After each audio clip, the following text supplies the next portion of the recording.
Hi friends, அனைவருக்கும் வணக்கம். தங்க நகை கடனில் மிகப்பெரிய அப்டேட் வந்து ரிசர்வ் பேங்க் ஆஃப் இந்தியா வந்து எடுத்துகிட்டு வந்திருக்காங்க.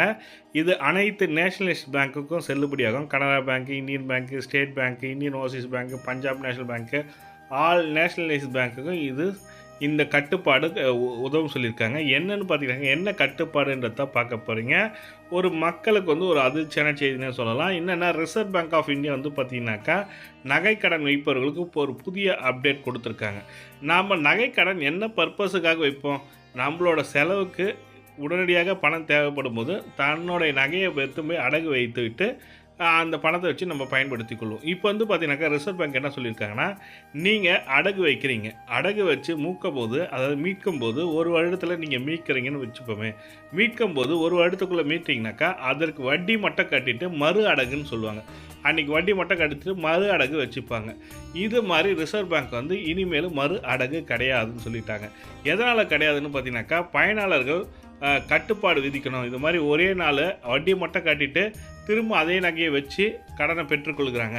இது வந்து கண்டினியூ அது மாதிரி பண்ணக்கூடாது அப்படின்னு சொல்லியிருக்காங்க. இப்போ என்ன சொல்லியிருக்காங்கன்னா, நீங்கள் அடகு வைத்து மீட்கும்போது மறு அடகு வைக்கக்கூடாது. மறுநாள் தான் நீங்கள் வைக்க முடியும். இன்றைக்கி எடுத்தீங்கன்னாக்கா இன்றைக்கி கடனை அடைச்சிட்டு தங்க நகையை மீட்டுட்டு மறுநாள் தான் திரும்பவும் வைக்க முடியும் அப்படின்னு சொல்லிட்டு ரிசர்வ் பேங்க் ஆஃப் இந்தியா வந்து கொடுத்துருக்காங்க.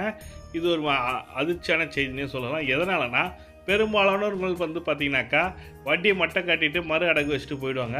இது வந்து பழக்கமாக இருக்கிறதுனால அந்த நகை கடனை திரும்ப முழுகாமல் கண்டினியூவாக பண்ணலாம். இது வந்து ஆர்பிஐ வந்து என்னென்னா, நிறைய பேரோட நகை வந்து பார்த்திங்கனாக்கா மீட்க முடியாமல் அது ஏலத்துக்கு போயிடுது. அதனால் வந்து பார்த்திங்கனாக்கா நகையை மீட்டு அவர்கள் ஒரு நாள் வைத்திருந்து திரும்ப வைக்கும்போது அவர்களுக்கு மனமாற்றம் ஏற்பட்டு நகை கடன் வைக்க மாட்டாங்க. அதனால தான் சொல்கிறாங்க, ஒரு நாள் விட்டு மறுநாள் வைக்க சொல்லியிருக்காங்க. இப்போ நீங்கள் மீட்கிறீங்கன்னா மறுநாள் தான் நீங்கள் திரும்ப வைக்க முடியும்னு சொல்லிட்டு ரிசர்வ் பேங்க் ஆஃப் இந்தியா கொடுத்துருக்காங்க. இது கூடிய விரைவில் வரப்போகுதுன்னு நம்ம சொல்லி கொடுத்துருக்காங்க. ஏப்ரல் ஃபஸ்ட் வீக்லேருந்து வந்துடும். இந்த தகவல் தான் உங்களுக்கு ஷேர் பண்ண நினச்சேன். இந்த வீடியோ பிடிச்சிருந்தால் லைக் பண்ணுங்கள், கூடிய சப்ஸ்கிரைப் பண்ணுங்கள். தேங்க்யூ.